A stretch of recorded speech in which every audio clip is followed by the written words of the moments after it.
और खबरें देखेंगे विस्तार से और रुक कर लेते हैं बड़ी खबर का। उदयपुर से इस वक्त की बड़ी खबर मिल रही है, जहां पर बाइक में आग लग गई। बाइक में आग लगने से इलाके में हड़कंप मच गया। हादसे में बाल बाल आपको बता दें बाइक सवार बचा है। बाइक सवार ने कूदकर अपनी जान बचा ली। मौके पर राहगीरों की भीड़ जमा हो गई। लोगों ने आग को बुझाने की कोशिश की और आपको बता दें आग लगने से बाइक जलकर खाक हो गई है। तो उदयपुर से ये बड़ी खबर आपको बता रहे हैं, जहां पर एक बाइक में अचानक से किन्हीं कारणों से आग लग गई। फिलहाल ये जांच का विषय है कि कैसे ये आग लगी। तस्वीरें आपकी टीवी स्क्रीन पर हैं, जहां पर एक बाइक में आग लग गई। हालांकि राहत की बात ये रही कि बाइक चालक ने कूदकर अपनी जान बचा ली और देखते ही देखते ये बाइक राख हो गई।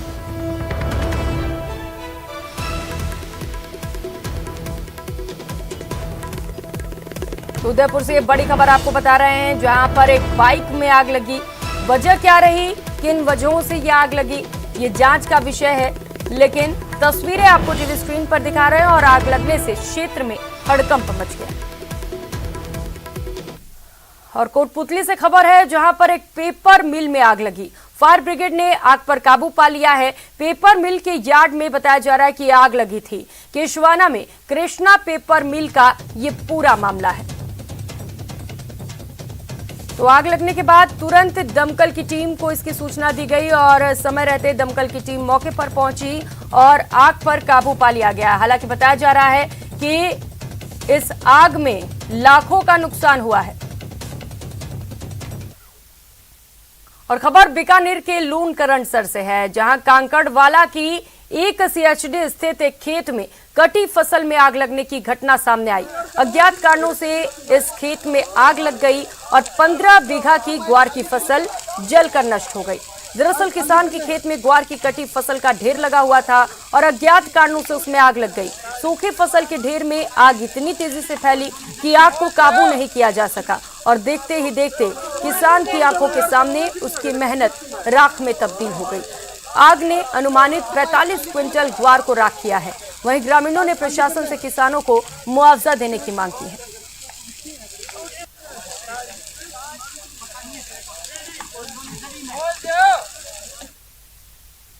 और अब बात बारां जिले की, जहां सोयाबीन की फसल खेतों में काट कर रखी गई थी, लेकिन पिछले दिनों हुई बेमौसम भारी बारिश के कारण खेतों में रखी फसल खराब हो गई।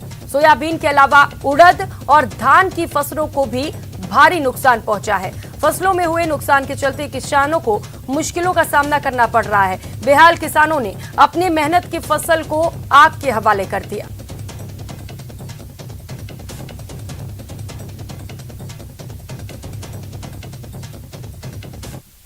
उधर कोटा के खाई रोड इलाके के व्यापारियों ने चंबल की रियासतकालीन पुलिया को शुरू करवाने की मांग को लेकर धरना दिया।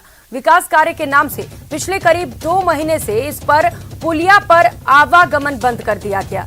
व्यापारियों का कहना है कि इस पुलिया से आवागमन नहीं होने के कारण उनका व्यापार चौपट हो गया है और उनको आर्थिक संकट से जूझना पड़ रहा है। व्यापारियों ने चेतावनी दी है कि अगर पुलिया का काम जल्दी शुरू नहीं किया गया तो उग्र आंदोलन करेंगे।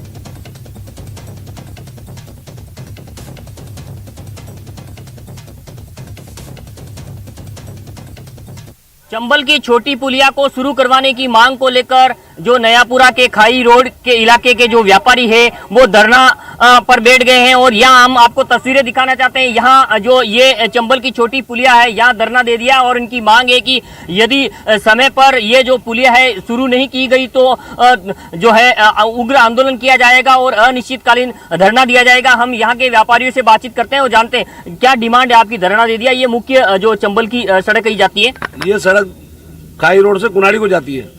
इस सड़क में तुरंत प्रभाव से हमारा यहाँ वैकल्पिक रास्ता खोला जाए, उससे आवागमन चालू हो, व्यापार चालू हो, कनेक्टिविटी सारी इधर चीज से बनती है। इससे हजारों लोग रोजाना आते जाते हैं।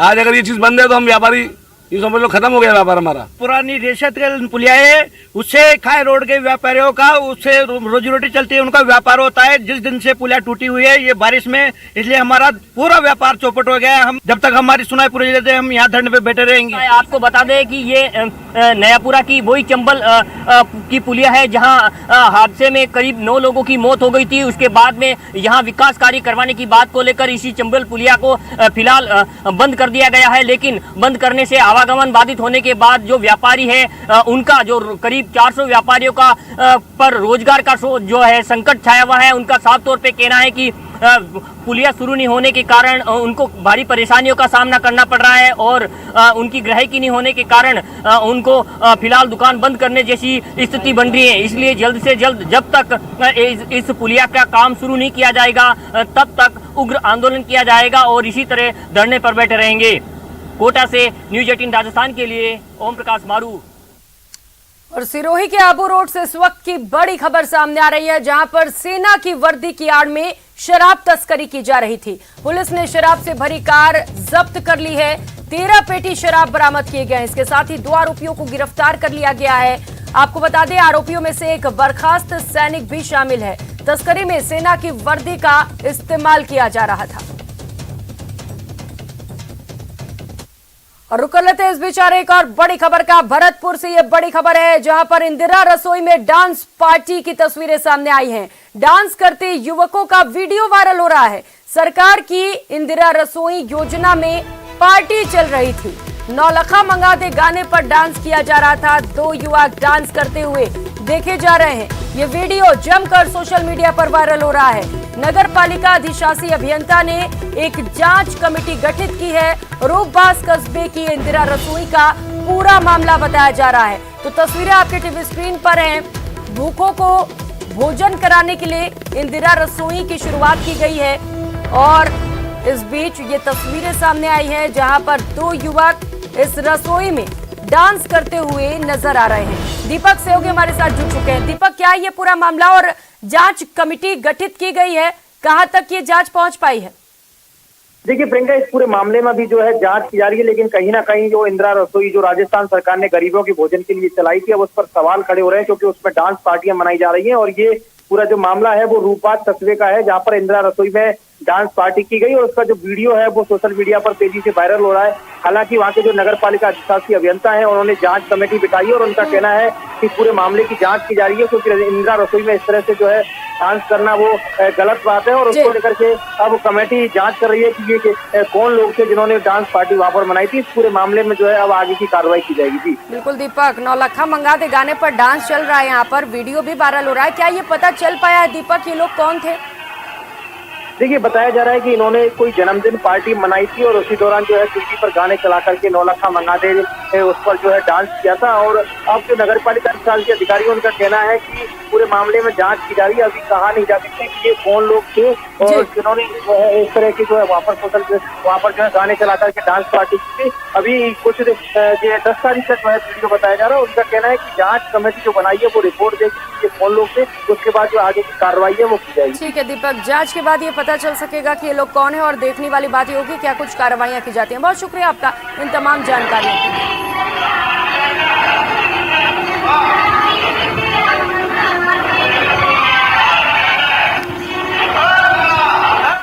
ब्रेक के बाद आप सभी का स्वागत है। खबरों में आगे बढ़ेंगे। कोटा से खबर है, देई थाना इलाके में एक तेज रफ्तार बोलेरो ने मोटरसाइकिल को टक्कर मार दी। इस हादसे में बाइक सवार युवक की मौत हो गई। मृतक महावीर प्रजापत गांव कोटडी घाट का बराना का निवासी था।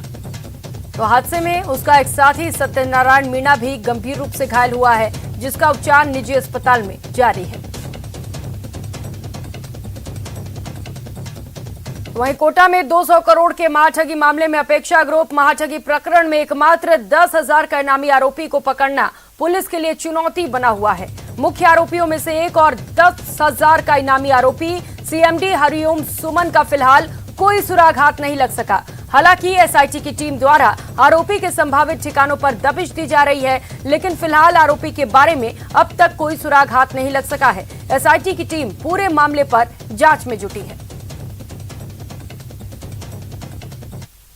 अपेक्षा ग्रुप के इस प्रकरण में हरिओम सुमन है, एक मुख्य अभियुक्त है जो फरार चल रहा है। उसकी गिरफ्तारी के लिए श्रीमान महानिरीक्षक पुलिस रेंज कोटा द्वारा 10,000 रुपये का इनाम घोषित है। उसकी तलाश के लिए टीमें रवाना की हुई हैं और उसकी तलाश के हर संभव प्रयास जारी हैं। जो अपेक्षा ग्रुप में जो ज़मीनों से संबंधित खरीद फरोख्त इनके द्वारा की गई है, उस खरीद फरोख्त करने वाले जो डायरेक्टर थे उनमें उसकी मुख्य भूमिका थी और वो ही ज़मीन से संबंधित सौदे खरीदना और उसमें प्लानिंग काटना, उस तरह उसके दस्तावेज तैयार करना, उसमें उसकी महत्वपूर्ण भूमिका है।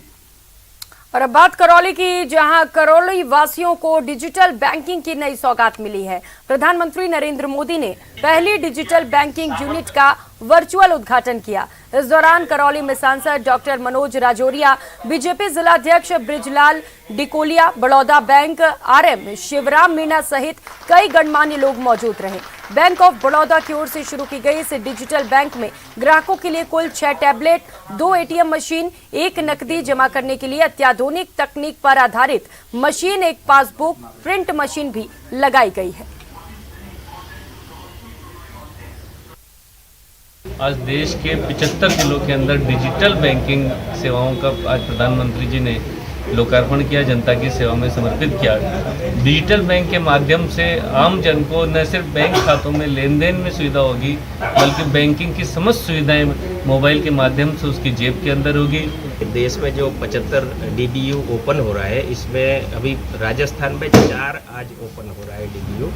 उसमें जो है करौली एक है, एक हमारा कोटा में ओपन हो रहा है, जो तीसरा बूंदी में ओपन हो रहा है और चौथा भीलवाड़ा में ओपन हो रहा है। तो ये एक ऐसा है कि जो डिजिटल क्रांति अभी देश में आ रहा है, बैंक ऑफ बड़ौदा उसमें जो है डिजिटल फर्स्ट की तरफ जो है उसमें बहुत ज़्यादा फोकस कर रहा है। और उसमें ये है कि जो पेपरलेस ट्रांजैक्शन, जो डिजिटल ट्रांजैक्शन जो देश में बढ़ाने की जो मुहिम चल रहा है, उसमें बैंक ऑफ बड़ौदा का ये योगदान है। फिलहाल इतना ही, नमस्कार।